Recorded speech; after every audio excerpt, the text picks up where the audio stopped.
বাংলাদেশে বসে যদি আপনি রিটায়ারমেন্টে যেতে চান তাহলে আপনার আসলে ব্যাংকে কত টাকা থাকতে হবে, শুধু ব্যাংকে কত টাকা থাকতে হবে তা না, এই টাকার মধ্যে কতটুকু সঞ্চয়পত্রে থাকতে হবে, কতটুকু ফিক্সড ডিপোজিটে থাকতে হবে, আপনার কি আদৌ গোল্ড কিনে রাখা উচিত নাকি না, পুরো ব্যাপারটা আমরা অ্যানালাইজ করবো আজকের এই ভিডিওতে। ভিডিওটা একটু টেকনিক্যাল, ভিডিওতে আমরা এক্সেল দেখবো এবং এক্সেল পুরো ব্যাপারটা অ্যানালাইজ করার চেষ্টা করবো। বাট বাই দ্য টাইম আপনি এই ভিডিওটা শেষ করবেন, আপনি খুব কনফিডেন্টলি এবং কমফোর্টেবলি বুঝে যাবেন যে আপনি যদি 30 বছর বয়সে বা 40 বছর বয়সে বা 50 বছর বয়সে রিটায়ারমেন্টে যেতে চান বাংলাদেশে বসে, তাহলে আপনার ব্যাকআপ ফাইন্যান্সেস কিরকম থাকা উচিত। আপনি যেরকম ভাবতেছেন ব্যাপারটা একদমই ওরকম না, ব্যাপারটা তার থেকেও অনেক ভয়ঙ্কর। চলেন শুরু করা যায়। প্রথমেই আমাদের একটা বেসিক ব্যাপার বুঝতে হবে, সেটা হলো রিটায়ারমেন্ট জিনিসটা কি। রিটায়ারমেন্ট মানে কিন্তু এই না যে আমি সারাদিন শুয়ে থাকবো, আমি সারাদিন শুয়ে শুয়ে চিকেন ফ্রাই খাবো, কেউ একজন আমার রুমে এসে একটু পর আমাকে খাবার দিয়ে যাবে এবং সারাদিন শুয়ে শুয়ে গেম খেলবো বা টিভি দেখবো। রিটায়ারমেন্ট মানে হইলো আমি টাকার জন্য আর কাজ করছি না, আমার যা পছন্দ আমি শুধু সেই কাজটাই করছি। মজার ব্যাপার হইলো আমার যা পছন্দ তা আমি যখন করছি সেইটাও কোনো কোনো সময় টাকা আমাদের বাই প্রোডাক্ট হিসেবে দিতে পারে। আমার যা পছন্দ সেই কাজটা আমি করার কারণেও আমার টাকায় হইতে পারে। বাট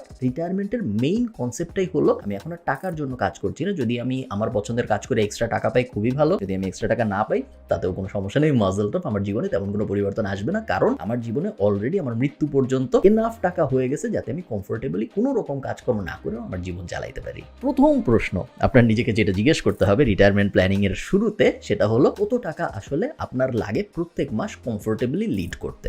এখন এই অঙ্ক এক এক মানুষের জন্য এক এক রকম, কারোর জন্য 50,000 টাকা হইলেই এনাফ, কারোর জন্য আবার 50 লাখ টাকা হইলেও প্রত্যেক মাসে এনাফ হয় না। আমরা একটা বেস ধরে নিই, আমরা ধরে নিই যদি আপনি প্রত্যেক মাসে 1 লাখ টাকা পান বাংলাদেশে, তাহলে আপনি কমফোর্টেবলি আপনার জীবন চালাইতে পারেন। সো মাসে 1 লাখ টাকা, এই অঙ্কটা যখন আপনি জেনে যাবেন তখন আপনার ফার্স্ট কাজ হলো এটাকে 12 দিয়ে গুণ দেওয়া, কারণ আমরা জানতে চাই বছরে আপনি কত টাকা পাবেন। এবং আপনারা দেখতে পাচ্ছেন আমি এক্সেলে এই গুণটা দিয়ে রাখছি। আমি যদি 1 লাখে 12 দিয়ে গুণ দিই তাহলে আমি 12 লাখ টাকা পাবো। সো বছরে যদি আমার কাছে 12 লাখ টাকা থাকে তাহলে আমি ধরে নিচ্ছি আমি কমফোর্টেবলি আমার জীবন বাংলাদেশের মাটিতে বসে কাটাইতে পারবো। ফার্স্ট টাস্ক যেটা, সেটা হলো এই 12 লাখকে আমরা 25 দিয়ে গুণ দেব। এখানে আপনি যেই নাম্বারটাই পাবেন, ফার্স্ট কাজ হলো ওই নাম্বারটাকে 25 দিয়ে গুণ দেয়। একটু পরে বলতেছি 25 কেন বলছি, বাট আপনি 25 দিয়ে গুণ দিবেন। এক্ষেত্রে আপনারা দেখতে পাচ্ছেন 25 দিয়ে গুণ দেওয়ার পরে আমরা পেয়েছি 3 কোটি টাকা। এই 3 কোটি নাম্বারটা বা আপনার যে মাসিক নাম্বারটা ছিল সেটাকে 12 দিয়ে গুণ দেওয়ার পর যে নাম্বারটা হয়েছে, সেইটাকে 25 দিয়ে গুণ দেওয়ার পর যে নাম্বারটা হয়েছে, ওই নাম্বারটা যেটা এই ক্ষেত্রে 3 কোটি, যদি আপনার প্রত্যেক মাসের এক্সপেন্স হয় 1 লাখ টাকা, এই অ্যামাউন্টটা আপনার জেনারেট করতে হবে before you even think about retiring. এই অ্যামাউন্টটা যদি আপনার ব্যাংকে লিকুইড আইডল ক্যাশ হিসেবে না থাকে, সেই ক্ষেত্রে আপনি রিটায়ারমেন্টের কথা ভুলেও ভাবতে পারবেন না। This is a minimum. আমরা ধরে নিচ্ছি, আমরা বুঝতে পারতেছি যে যদি আপনার মাসে এভারেজে খরচ হয় 1 লাখ টাকা, আপনার কমফোর্টেবল লাইফ যদি হয় বছরে 12 লাখ টাকা, তাহলে আপনার এটলিস্ট 3 কোটি টাকা ফার্স্টে থাকতে হবে আপনার রিটায়ারমেন্টের প্ল্যান শুরু করার জন্য। এবার আমরা মজার ব্যাপারে আসি, এই 3 কোটি টাকা দিয়ে আমরা কি করব? 3 কোটি টাকা কি আমরা প্রত্যেক মাসে ওখান থেকে 1 লাখ টাকা করে নিয়ে খরচ করতে থাকবো? না, তাহলে কিন্তু আমাদের টাকা শেষ হয়ে যাবে, আমরা তা করব না। আমরা এই 3 কোটি টাকার মধ্যে 50 লাখ টাকা পারিবারিক সঞ্চয়পত্রে ইনভেস্ট করতে পারি। পারিবারিক সঞ্চয়পত্রের রেট অফ রিটার্ন হলো 9 থেকে 11%। আমরা হিসাবের সুবিধার জন্য এখানে ধরে নিয়েছি 10% রেট। 50 লাখ কেন? কারণ পারিবারিক সঞ্চয়পত্রে আপনি চাইলেও আনলিমিটেড অ্যামাউন্ট ইনভেস্ট করতে পারেন না। বেশিরভাগ সময় পারিবারিক সঞ্চয়পত্রের লিমিট চেঞ্জ হয় এক সময়। আমি যখন এই ভিডিওটা রেকর্ড করছি তখন হলো 45 থেকে 50 লাখের মতো। আমি ধরে নিচ্ছি আপনার 3 কোটি টাকা যেটা ছিল, সেই 3 কোটি টাকার 50 লাখ টাকা আপনি পারিবারিক সঞ্চয়পত্রে ইনভেস্ট করছেন। 10% রিটার্ন এই মুহূর্তে দিচ্ছে পারিবারিক সঞ্চয়পত্র। যদি তাই আপনি করেন তাহলে আপনি প্রত্যেক বছরে পারিবারিক সঞ্চয়পত্র থেকে শুধু ইন্টারেস্ট হিসেবেই পাবেন 5 লাখ টাকা। 50 লাখ টাকা 10% 5 লাখ টাকা, যার মানে হলো প্রত্যেক মাসে আপনি আসলে পাচ্ছেন 41,666 টাকা জাস্ট পারিবারিক সঞ্চয়পত্রের ইন্টারেস্টের রিটার্ন হিসেবে। এখন আপনি তো 50 লাখ টাকা পারিবারিক সঞ্চয়পত্রে ইনভেস্ট করেছেন, আপনার কাছে ছিল 3 কোটি টাকা। সো তার মানে আপনার কাছে এখনো 2.5 কোটি টাকা আছে। এই 2.5 কোটি টাকা আপনি কি করবেন? এই 2.5 কোটি টাকার মধ্যে 1.5 কোটি, সো 2.5 কোটি মাইনাস 1.5 কোটি আপনি ইনভেস্ট করবেন ফিক্সড ডিপোজিটে। এফডিআর মানে হলো ফিক্সড ডিপোজিট রেট, অনেকে এফডিও বলে, অনেকে ফিক্সড ডিপোজিটও বলে। মূলত আপনার কিছু টাকা ব্যাংকে একটা নির্দিষ্ট সময়ের জন্য লক করে রাখা, যার বদলে ব্যাংক আপনাকে একটা ফিক্সড ইন্টারেস্ট রেট দিয়ে থাকে। অন অ্যাভারেজ জেনারেলি আমি বলতেছি, যখন ইকোনমি ভালো থাকে তখন ইন্টারেস্ট রেট খারাপ থাকে, কারণ তখন ব্যাংকের আপনার টাকার অত দরকার হয় না। যখন ইকোনমি খারাপ হয় তখন ব্যাংকের আপনার টাকা বেশি দরকার হয় এবং এই কারণে আপনাকে লোভ দেখানোর জন্য ব্যাংক বেশি ইন্টারেস্ট দেয়। তো এই মুহূর্তে 2024-25 সালে এসে আমি যখন এই ভিডিও রেকর্ড করতে তখন ইকোনমির অবস্থা খুব একটা ভালো না, যেই কারণে এই মুহূর্তে আপনি কোনো একটা ভালো ব্যাংকে গেলে দেখবেন ব্যাংক আপনাকে 6, 7, 8, 9 ইভেন 10% ইন্টারেস্ট রেটও দিতে পারে। ভালো ব্যাংক সাধারণত কম ইন্টারেস্ট রেট দেয়, খারাপ ব্যাংক সাধারণত বেশি ইন্টারেস্ট ইন্টারেস্ট রেট দেয়, কারণ খারাপ ব্যাংকের টাকারও বেশি দরকার, ওদের কাছে খুব বেশি মানুষ টাকা রাখে না। এভারেজে আমরা ধরে নিই আপনি 5% মতো রেট অফ রিটার্ন পাবেন এবং আপনি 1.5 কোটি টাকা ফিক্সড ডিপোজিট করে রাখছেন। আপনার ওই 3 কোটি টাকার মধ্যে 50 লাখ ছিল সঞ্চয়পত্রে, এরপরে আপনি 1.5 কোটি টাকা ফিক্সড ডিপোজিট করছেন। 5% যদি আপনার রেট অফ রিটার্ন হয় বা আপনি যদি 1.5 কোটি টাকা ফিক্সড ডিপোজিট করেন, তাহলে আপনার প্রত্যেক বছরে জাস্ট ফিক্সড ডিপোজিটের ইন্টারেস্ট থেকে আয় হবে 7,50,000 টাকার মতো। এটাকে যদি আমরা মাসে নিয়ে আসি তাহলে প্রত্যেক মাসে আপনার আয় হচ্ছে 62,500 টাকা। এবং আপনারা বুঝতে পারতেছেন অঙ্কটা এই পর্যন্ত খুবই সিম্পল, আসলে কিন্তু এত সহজ না, একটু পরে আমরা আরো জটিল ব্যাপারে যাবো। বাট আপনি বুঝতে পারতেছেন যে আপনার অলরেডি 1 লাখ টাকা ইন্টারেস্টে আসা শুরু হয়ে গেছে এবং এখনো আপনার হাতে 1 কোটি টাকা এক্সট্রা আছে। আপনি মাত্র 50 লাখ টাকা ইনভেস্ট করেছেন পারিবারিক সঞ্চয়পত্রে এবং আপনি ফিক্সড ডিপোজিটে ইনভেস্ট করেছেন 1.5 কোটি টাকা। সো 2 কোটি টাকা আপনার টোটাল ইনভেস্ট হয়েছে এবং এই 2 কোটি টাকা টোটাল ইনভেস্ট করার কারণে আপনার প্রত্যেক মাসে এভারেজে ইন্টারেস্টের ইনকাম হচ্ছে 1,04,166 টাকা। ডিপেন্ডিং অন আপনি কোন ট্যাক্স ব্র্যাকেটে আছেন, এইটার 10 থেকে 15% সরকার কেটে নিবে উৎসে কর হিসেবে। তো আপনার এই অ্যামাউন্টটা এখানে দেখে মনে হচ্ছে 1,04,166 টাকা, বাট আসলে এটা হয়ে যাবে 90 থেকে 95,000 টাকার আশপাশে। সো এ পর্যন্ত খুবই ভালো। আমাদের হাতে এখনো 1 কোটি টাকা এক্সট্রা আছে। ওই 1 কোটি টাকা কোনো কিছু না করি আমরা দেখতেছি যে আমরা এমন একটা সেট আপ সাজায় ফেলছি যেখানে আমাদের প্রত্যেক মাসে জাস্ট 1 লাখ টাকা ইন্টারেস্ট আসতেছে। এই 1 লাখ টাকা দিয়ে আমাদের জীবন আমরা খুব সুন্দর করে কাটাই ফেলতে পারি, তাই না? এটা মনে হচ্ছে, বাট আসলে ব্যাপারটা একদমই এরকম না। আসলে ব্যাপারটা এর থেকে অনেক ভয়ঙ্কর। এখন বাংলাদেশে এবং পুরো পৃথিবীতেই ইকোনমিতে একটা জিনিস হয়, যে জিনিসটাকে বলে ইনফ্লেশন। ইনফ্লেশন আমরা যদি একদম সহজ করে বোঝার চেষ্টা করি, ইনফ্লেশনের বাংলা হইল গিয়ে মুদ্রাস্ফীতি। টাকার পারচেসিং পাওয়ার যত কমে ওইটার যে অ্যাডজাস্টেড রেট ওটাকে ইনফ্লেশন বলে। আরো সহজ করে যদি আমরা বোঝার চেষ্টা করি, কোনো একটা কিছু আপনার 10 বছর আগে কিনতে যত টাকা লাগতো ভার্সেস আপনার ওই জিনিসটা এখন কিনতে যত টাকা লাগে, এই দুইটার মধ্যে যে পার্সেন্টাইলের ডিফারেন্স, ওই ডিফারেন্সটাকে আপনি ইনফ্লেশন ধরে নিতে পারেন। আপনি ধরে নিতে পারেন যে একটা পটেটো ক্র্যাকার্স কিনতে আমার আগে 10 টাকা লাগতো, এখন আমার ওই same potato cracker same size কিনতে 20 টাকা লাগে। তার মানে হইলো আগে 10 টাকার যে ভ্যালু ছিল এখন 20 টাকার সেই ভ্যালু। তার মানে আমার 100% ইনফ্লেশন হয়েছে এখানে। আমার আগে 1 টাকায় যেটা হইতো, একটা 10 টাকার নোটে যেটা হইতো, এখন আমার 2টা 10 টাকার নোট লাগে একই ব্যাপার করতে, একই বম্বে সুইটস নিতে। সো এই ব্যাপারটাকেই বলে ইনফ্লেশন। বাংলাদেশে ইনফ্লেশনের data Bangladesh bank regularly publish করে। আপনি যদি বাংলাদেশ ব্যাংকের ওয়েবসাইটে যান, আপনারা দেখছেন bb.org.bd তে আমি আছি। এইখানে আমরা দেখতে পাচ্ছি যে প্রত্যেক মাসের inflation rate Bangladesh bank publish করে। ফেব্রুয়ারিতে ইনফ্লেশন ছিল 9.67%, মার্চে ইনফ্লেশন হলো 9.81%। গত বছরের মার্চে, সো 2024 আমি এই ভিডিও রেকর্ড করছি, এখন 9.81%, প্রায় 10% ইনফ্লেশন রেট। গত বছরে ছিল 9.33%।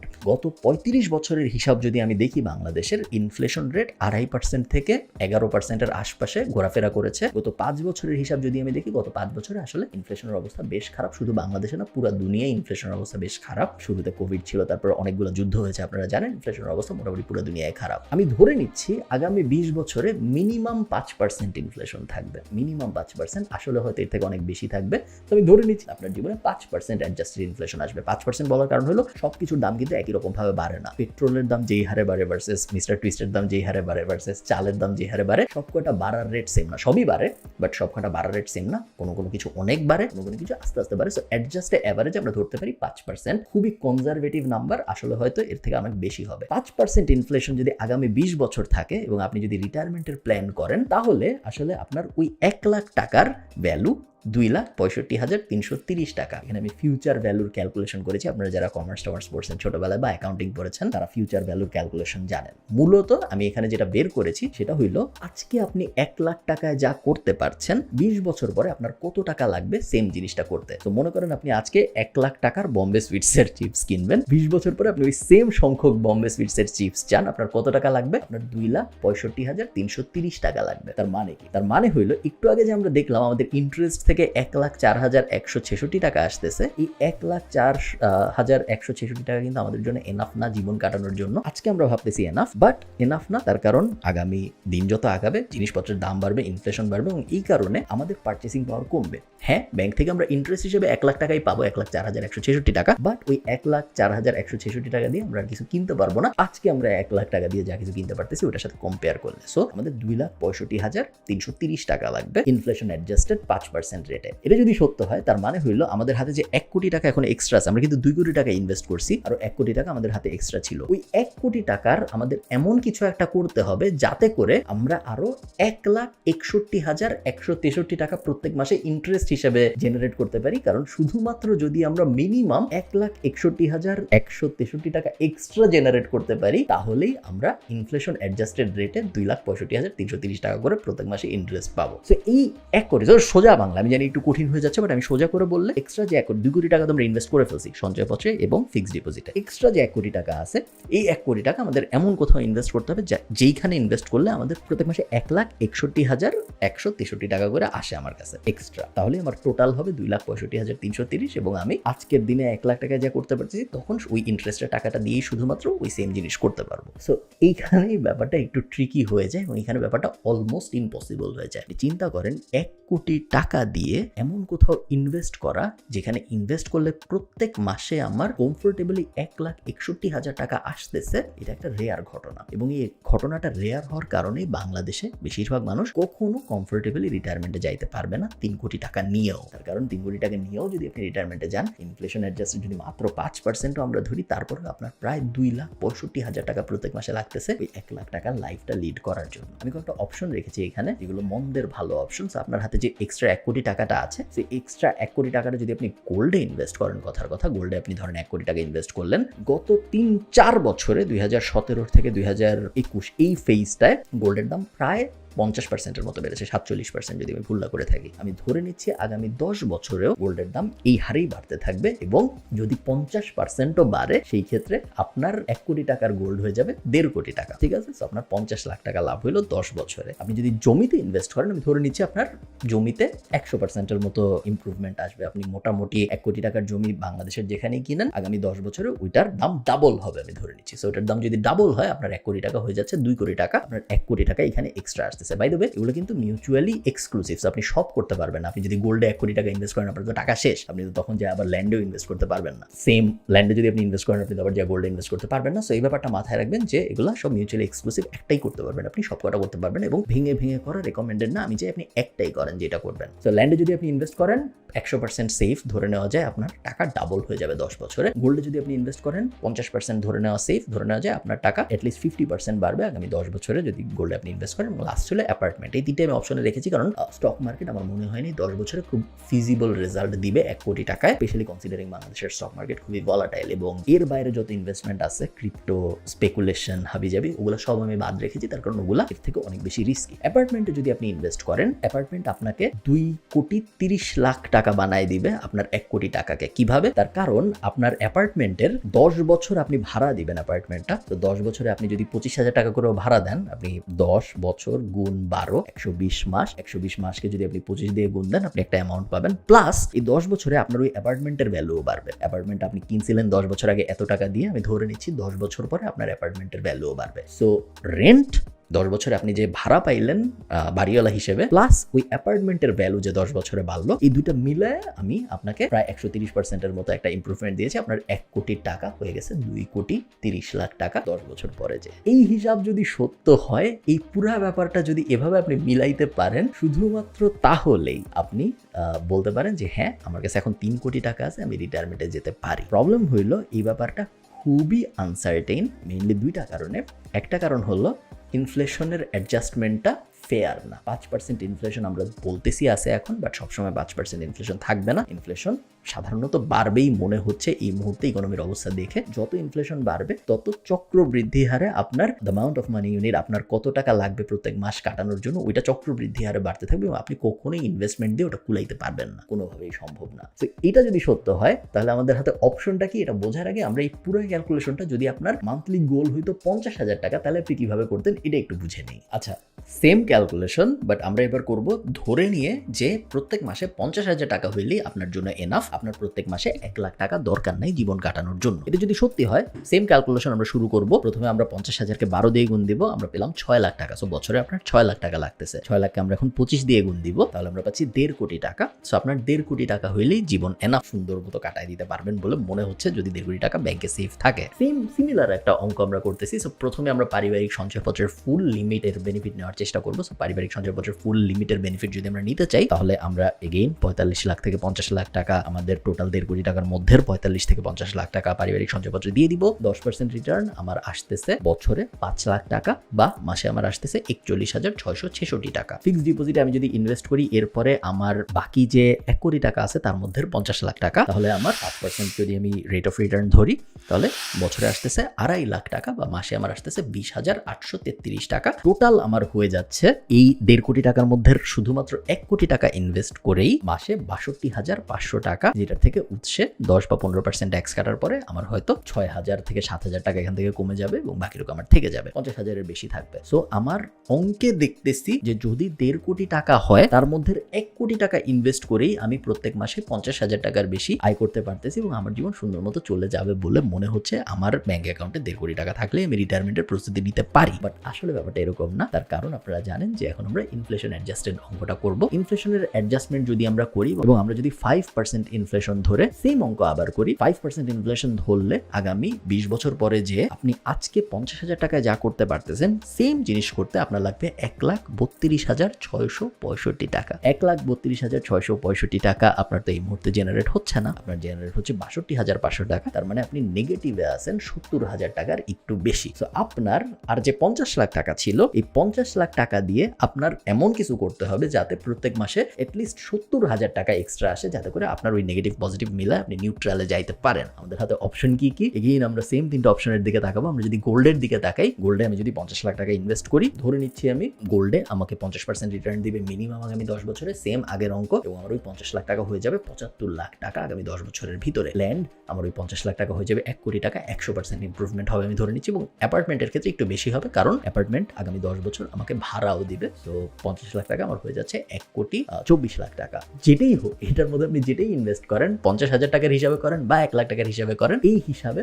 আসলে আপনার পক্ষে রিটায়ারমেন্টে যাওয়া সম্ভব না। মেইন রিজনটাই হইলো ইনফ্লেশনকে আপনি অ্যাডজাস্ট করতে পারতেছেন না। এগুলোর কোনোটা দিয়েই সম্ভব না। কিভাবে তাহলে সম্ভব? আমি আরেকটা শিটে একটা অন্যরকম অঙ্ক করে রাখছি, জাস্ট আপনাদের দেখানোর জন্য যে এইটা হইলে এই মুহূর্তে আসলে সম্ভব। তো আপনি যদি রিটায়ারমেন্টে যেতে চান, এবং সেম অঙ্ক আমরা যদি আরেকবার একটু করি, যে আপনার প্রত্যেক মাসে 1 লাখ টাকা লাগবে আপনার জীবন চালানোর জন্য, এবং আপনি এমন জায়গায় ইনভেস্ট করতে চান যাতে করে প্রত্যেক মাসে আপনার 1 লাখ টাকা করে রিটার্ন আসে কোনো কিছু না করে, তাহলে তো আপনি রিটায়ারমেন্টে যেতে পারতেছেন। 1 লাখ টাকা আপনার প্যাসিভ ইনকাম হচ্ছে। এগেইন আমরা সেম জিনিস করবো, জাস্ট এইবার আমরা মাল্টিপ্লাই যখন করব, তখন 25 দিয়ে মাল্টিপ্লাই না করে আমরা 50 দিয়ে মাল্টিপ্লাই করবো, এবং সেই ক্ষেত্রে আমার 1 লাখ টাকাকে 12 দিয়ে গুণ যখন আমি করেছিলাম 12 মাসের জন্য, আমার হয়েছিল 12 লাখ টাকা, এবং 12 লাখ টাকাকে এবার আমরা যখন 50 দিয়ে গুণ দিব, তখন আমার 6 কোটি টাকার একটা অ্যামাউন্ট আমরা পাবো।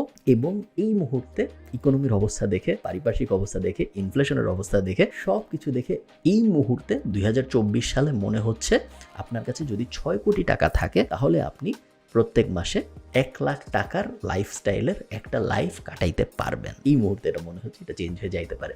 আপনারা দেখেন 6 কোটি টাকা হলে কি হয়। বাই দ্য ওয়ে 25 এবং 50-এর যে ব্যাপারটা, এটা আসছে তার কারণ ইন্টারন্যাশনালি একটা মুভমেন্ট আছে, যে মুভমেন্টটার নাম হলো fire movement, FIRE, financial independence retire early. ওই মুভমেন্টটা বাংলাদেশের ক্ষেত্রে আমাদের একটু মডিফাই করে নিতে হচ্ছে, কারণ 25-এর রুলটা বাংলাদেশে অ্যাপ্লিকেবল না। আপনারা দেখতেই পারলেন যে বাংলাদেশের ইনফ্লেশনকেও আমরা বিট করতে পারতেছি না ওই 25-এর রুল দিয়ে। আমাদের ডাবল করে নিতে হচ্ছে, আমরা 50-এ চলে যাচ্ছি। 50-এ যদি আমি যাই, আমার যদি 6 কোটি টাকা থাকে আমার ব্যাংকে, সেই ক্ষেত্রে আমি ওই 6 কোটি টাকা দিয়ে কি করব?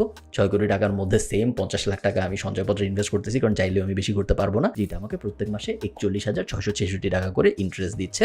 বাকি আমার যে পুরো টাকা আছে 5,50,000 টাকা, এই পুরোটা আসলে আমি ফিক্সড ডিপোজিট করে ফেলবো কোনো একটা রেপুটেড ব্যাংকে 5% ইন্টারেস্ট রেট ধরে। সেই ক্ষেত্রে আমার ইয়ারলি ইনকাম হবে, আপনারা দেখতে পাচ্ছেন, প্রায় 27 লাখ টাকার মতো, বা আমার মাসে ইনকাম হবে 2,29,166 টাকা জাস্ট ইন্টারেস্ট থেকে। তো টোটাল আমার এই 6 কোটি টাকার ইন্টারেস্ট আসবে সঞ্চয়পত্র এবং ফিক্সড ডিপোজিট মিলায় 27 লাখ টাকার মতো, 2,70,833 টাকার মতো মাসে, এবং এই 2,70,833 টাকা জাস্ট ইনফ্লেশনকে বিট করে। তো 1 লাখ টাকার ভ্যালু আমার 20 বছর পরে যে হবে 2,65,000 টাকা। আজকে 1 লাখ টাকা আমি যা করতে পারতেছি, 20 বছর পরে যে ওই সেম কাজটা করতে আমার লাগবে 2,65,000 65,000 টাকা। এই যে ইনভেস্টমেন্ট প্ল্যান, এই ইনভেস্টমেন্ট প্ল্যানে আমার মাসে আসবে 2,70,000 টাকা। তো 2,65,000 টাকার জীবন আমি 2,70,000 টাকা দিয়ে কাটাবো, আমার 5,000 টাকার মতো এক্সট্রা থাকবে, খুব আহামরি এক্সট্রা না। তো আপনারা বুঝতে পারতেছেন যে ভয়ঙ্কর ব্যাপারটা কি। 6 কোটি টাকাও যদি আপনার ব্যাংকে থাকে এবং আপনি যদি বাংলাদেশের ট্র্যাডিশনাল ইনভেস্টমেন্ট রাউটের মধ্যে দিয়ে যান, আপনি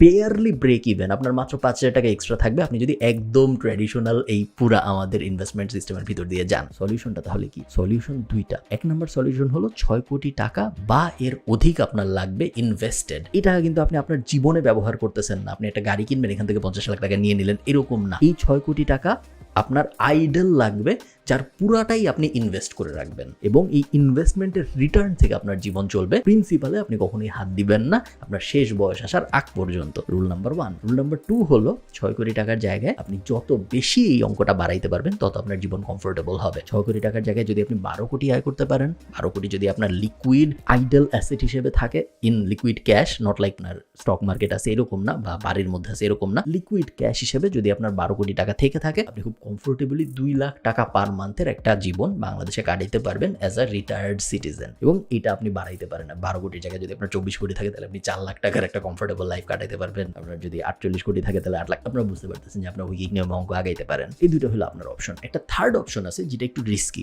সেটা হলো আমরা জানি গোল্ড আমাদের 50% মতো রিটার্ন দিচ্ছে। যদি আমরা 10 বছরের হিসাব করি, সেফলি বলা যায় গোল্ড আমাকে 50% মতো রিটার্ন দিবে। আমরা জানি অ্যাপার্টমেন্ট বলি বা ল্যান্ড বলি সবই আমাকে 50 থেকে 100% মতো রিটার্ন দিবে। আজকে যদি আমি 1 কোটি টাকার একটা জমি কিনি, চান্স খুব বেশি যে 10 বছরের মধ্যে ওই জমির দাম 2 কোটি টাকা হয়ে যাবে, 100% মতো রিটার্ন আমি পাবো। এগুলো সবই কিন্তু হাইপোথিসিস। এমনও হইতে পারে যে ওই জমির ভিতরে খুব জটিল একটা সমস্যা হয়েছে, ওই 1 কোটি টাকার জমি 0 টাকা হয়ে গেছে। আমি জাস্ট কমন সিনারিও বলতেছি, এক্সেপশন কিন্তু এক্সাম্পল হিসেবে আমরা ব্যবহার করতেছি না। কোনো কিছুই এমন নাই যেটা আমাকে 100%-এরও বেশি রিটার্ন দিচ্ছে। গোল্ড, অ্যাপার্টমেন্ট, জমি, সঞ্চয়পত্র, ফিক্সড ডিপোজিট, এফডিআর, অমুক তমুক, এমন কিছুই নেই যেটা আমাকে 100%-এর বেশি রিটার্ন দিচ্ছে। তার মানে হইলো আমি 100 টাকা দিচ্ছি, সে আমাকে 200 টাকার বেশি ফেরত দিচ্ছে, এরকম কিছুই নাই। এরকম একমাত্র অপশন হলো আপনার হাতে, যদি আপনার বয়স কম হয়, স্পেশালি যদি আপনার বয়স 22 থেকে 30 এই ব্র্যাকেটের ভিতরে থাকে, একটা সাইড হাসেল বা একটা বিজনেস টাইপ কিছু শুরু করা যায় নাকি দেখতে। কারণ বিজনেস এমন একটা জিনিস যেখানে আপনি 100 টাকার কোনো কিছুতে ইনভেস্ট করলে ওইটা 200 টাকার বেশি হয়ে ফেরত আসার চান্স অনেক বেশি। সো 100%-এর অধিক রিটার্ন দেওয়ার চান্স আসলে অনেক বেশি। একই সময়ে ওই 100 টাকাও চলে যাওয়ার চান্স অনেক বেশি। তো রিস্ক এবং রিওয়ার্ডের একটা ব্যাপার আছে যেটা আপনার মাথায় রাখতে হবে। জানি এই ভিডিওটা একটু জটিল, আমি চেষ্টা করেছি সহজ করে বোঝাইতে, বাট আমার ধারণা তারপরেও অনেক জটিল হয়ে গেছে। বাট আমি আপনাদের একটু ক্ল্যারিটি দিতে চেয়েছিলাম যে অনেকেই বলে যে ভাই আমি রিটায়ারমেন্টে যেতে চাই, আমি দুনিয়া ঘুরতে চাই, আমি আর এত কাজকর্ম করতে চাই না, আমি অফিসে সারাদিন কাজ করে আমার ভালো লাগে না। আমার আসলে পুরো প্ল্যানটা কিরকম হওয়া উচিত? আপনার পুরো প্ল্যানটা এক্স্যাক্টলি এরকম হওয়া উচিত। এবং এই প্ল্যানে যদি আপনি আসতে না পারেন, যদি আপনার কাছে একটা ক্লিয়ার রাস্তা না থাকে যেই রাস্তায় আপনি 6 কোটি টাকা পর্যন্ত পৌঁছাবেন আইডল মানি হিসেবে আপনার ব্যাংকে, সেই ক্ষেত্রে আপনি যাই করতেছেন ওইটা আপনাকে কখনো রিটায়ারমেন্ট দিবে না। তো আপনি যদি এমন কিছু করে থাকেন আপনার জীবনে এই মুহূর্তে যেইটা আপনাকে একটা ক্লিয়ার রাস্তা দেখাচ্ছে না যে এই কাজটা যদি আমি করতে থাকি তাহলে এক সময় যে আমার বয়স যখন 40 হবে তখন আমার ব্যাংকে 6 কোটি টাকা থাকবে, এই জিনিসটা যদি আপনি না দেখেন তাহলে আপনি যা করতেছেন ওটা আপনাকে খুব ক্লিয়ার কোনো রিটায়ারমেন্ট দিবে বলে আমার মনে হয় না। এটা বোঝানোর জন্যই আমি এই অঙ্কগুলো ব্যবহার করলাম। ভালো থাকেন সবাই।